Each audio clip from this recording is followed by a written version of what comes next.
Bismillahirrahmanirrahim. Assalamualaikum warahmatullahi wabarakatuh. Bertemu kembali dengan saya di sini di channel Melasari Iskandar.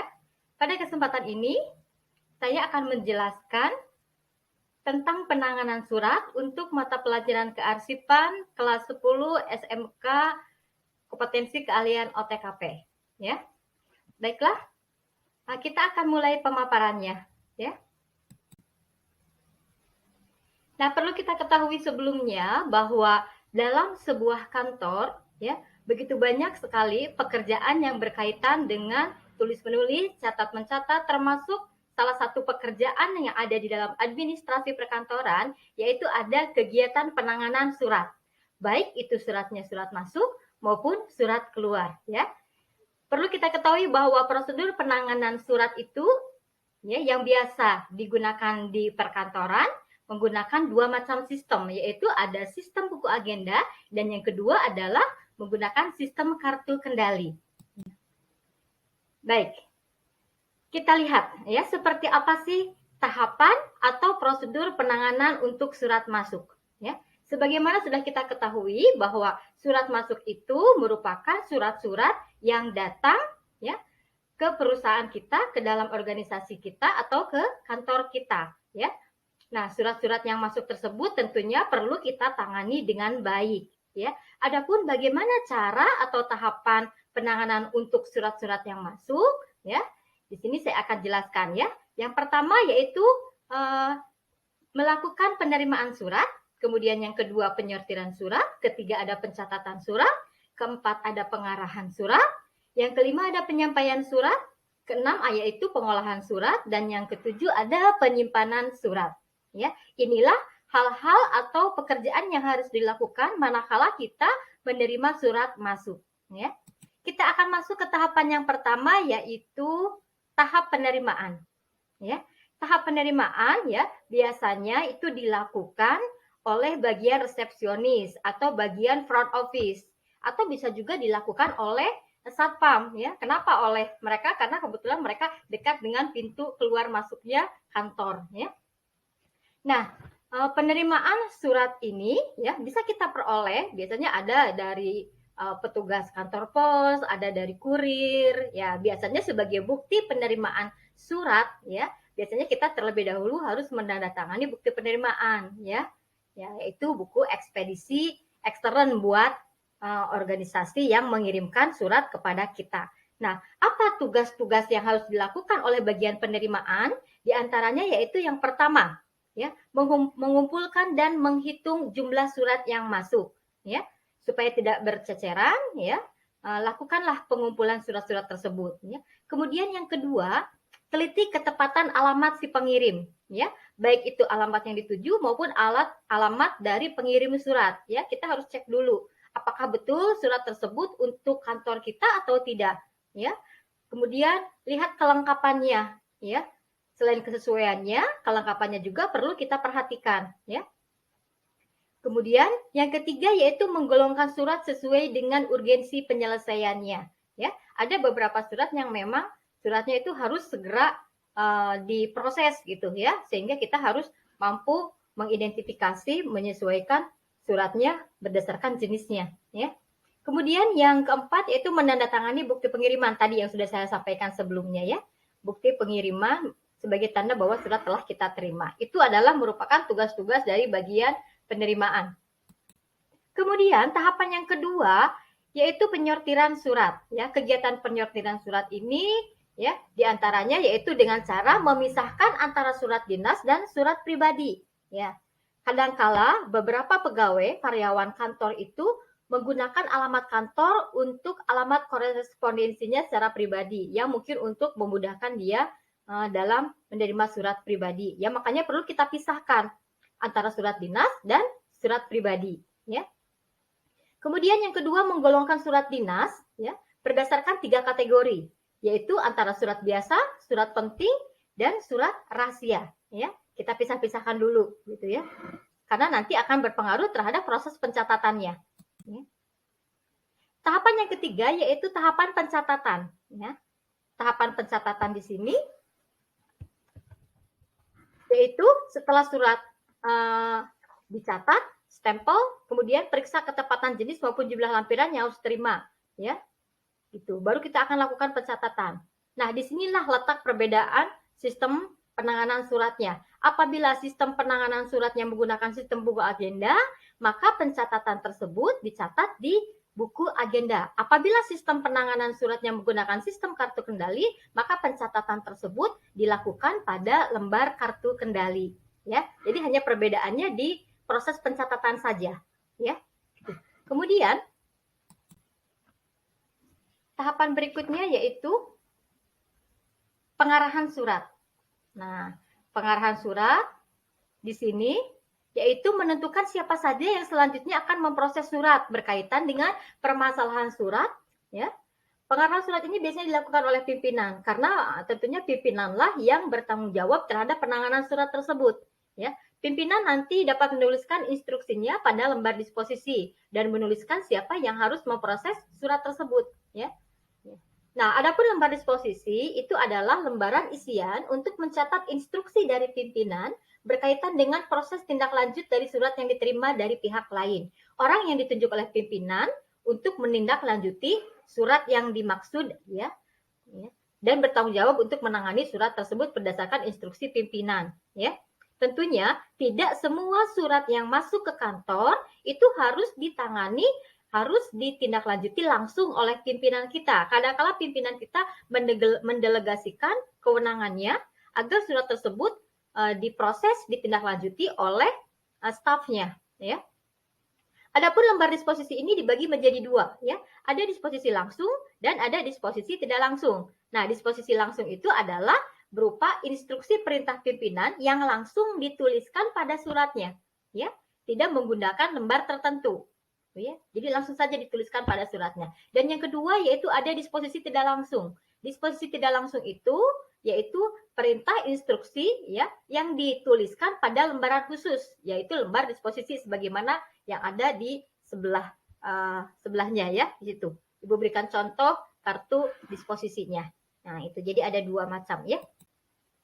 Berikutnya setelah tahap pengarahan surat, tahap selanjutnya adalah tahap penyampaian surat. Nah, gitu.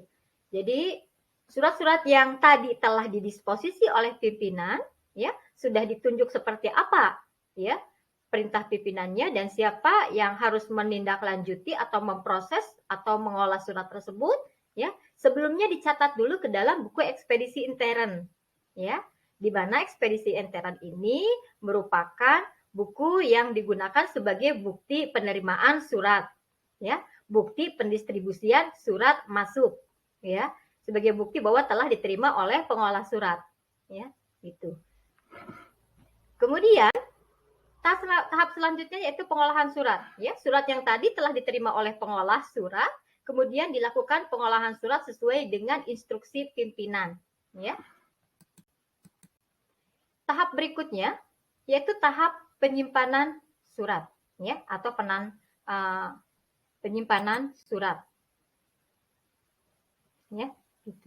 Jadi setelah surat tersebut selesai diolah, diproses oleh pengolah surat, kemudian surat tersebut dikembalikan kepada staf administrasi kantor atau sekretaris, ya, ke unit tata usaha atau sekretariat untuk disimpan, diarsipkan menggunakan sistem kearsipan tertentu, ya, gitu.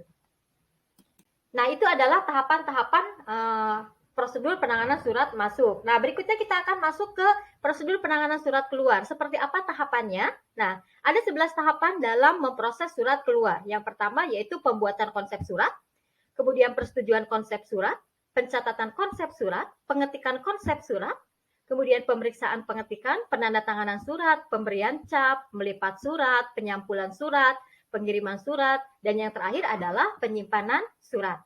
Oke, ya, di sini saya akan jelaskan tahapan-tahapannya. Pertama adalah pembuatan konsep surat, ya. Pembuatan konsep surat disebut juga dengan draft, ya.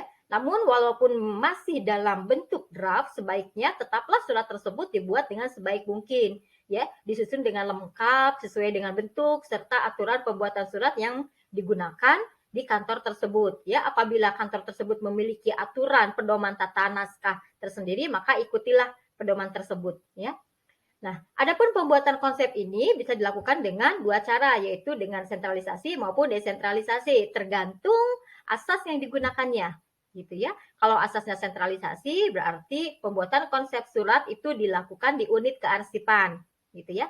Kalau asasnya desentralisasi, berarti pembuatan konsep suratnya itu boleh dilakukan oleh bagian-bagian atau unit-unit yang ada di dalam organisasi tersebut, ya. Kemudian tahapan yang kedua yaitu persetujuan konsep surat. Nah, draft surat atau konsep surat tadi yang sudah dibuat kemudian diberikan kepada pimpinan ya untuk diperiksa, dikoreksi ya gitu. Apabila masih terdapat kesalahan maka harus segera diperbaiki. Namun apabila memang tidak ada kesalahan dan pimpinan menyetujui konsep tersebut, maka pimpinan nanti tinggal memberikan tanda ACC. Ya, ACC itu berasal dari kata accepted ya. Artinya telah disetujui pada konsep tersebut. Kalau sudah disetujui, nanti baru masuk ke tahap selanjutnya ya. Tahap selanjutnya yaitu tahapan pencatatan konsep surat ke dalam ya, buku agenda atau kartu kendali, tergantung sistem yang digunakannya. Kalau sistemnya menggunakan sistem buku agenda, maka pencatatannya dilakukan pada buku agenda. Namun kalau sistem pencatatannya, penanganannya menggunakan kartu kendali, maka dicatatnya di lembar kartu kendali, ya. Dan kenapa perlu dicatat ya surat ini?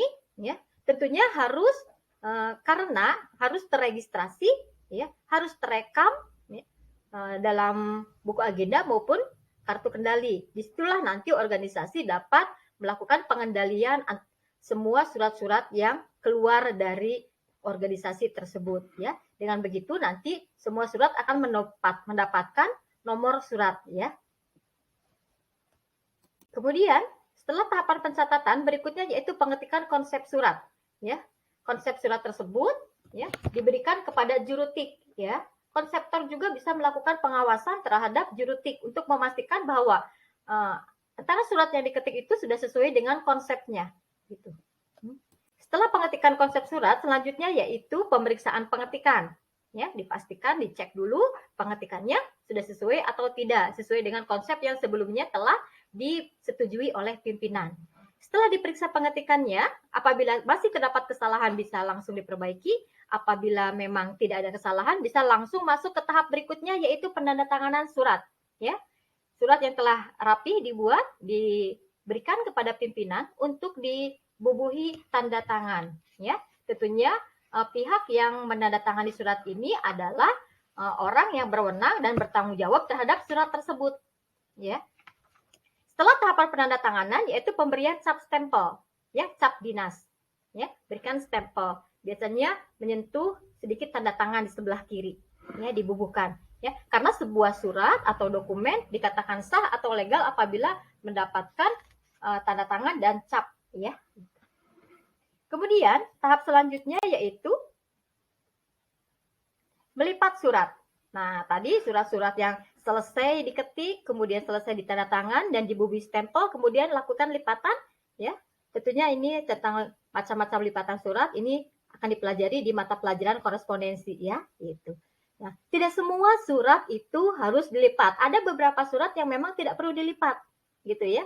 Contohnya apa? Contohnya seperti surat lamaran kerja, ya, proposal itu tidak perlu dilipat suratnya, cukup dimasukkan ke dalam amplop yang ukurannya cukup besar, ya, gitu, supaya tidak ada bekas lipatannya. Itu tujuannya seperti itu. Kemudian lakukan penyampulan surat, ya, lakukan penyampulan surat. Nah, sebaiknya sampul surat, ya, di dalamnya ya tercetak kop suratnya, ya, di dalam sampul suratnya itu ada kop suratnya untuk untuk memperlihatkan identitas dari kantor kita gitu ya. Dan jangan lupa bubuhkan nomor surat juga ya gitu. Nah, apabila ada sampul surat yang tidak berkop ya, boleh diganti dengan stempel atau cap dinas ya, cap kantornya. Kemudian setelah itu pengiriman surat ya, pengiriman surat ya. Surat-surat tersebut kemudian dikirimkan kepada pihak yang dituju ya. Nah, pengiriman surat ini bisa dilakukan melalui kurir, bisa melalui kantor pos, bisa melalui perusahaan jasa pengiriman, kemudian bisa juga melalui mesin faksimil atau bisa melalui surel atau email ya. Itu proses pengiriman suratnya. Nah, kemudian yang terakhir adalah penyimpanan surat ya.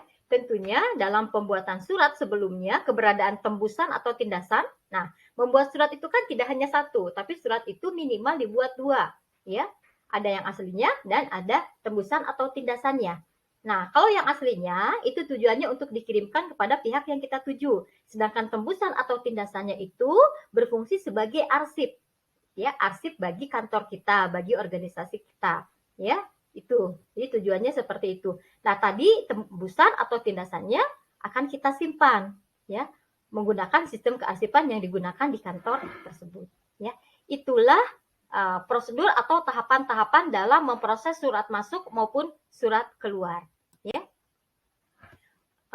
Barangkali itu saja yang bisa saya sampaikan dalam kesempatan ini, penjelasan tentang bagaimana penanganan surat masuk atau surat keluar. Mudah-mudahan bisa dipahami, bisa dimengerti ya. Apabila ada hal-hal yang ingin disampaikan atau ada yang kurang berkenan, mungkin nanti bisa kita diskusikan sama-sama ya. Barangkali di akhir pertemuan kita ini ya, mudah-mudahan bisa memberikan manfaat ya kepada yang menyimak video ini ya. Ya, barangkali itu saja yang bisa saya sampaikan. Mudah-mudahan bisa diterima dan bisa dipahami. Terima kasih atas segala perhatiannya. Billahi taufik wal hidayah. Wassalamualaikum warahmatullahi wabarakatuh.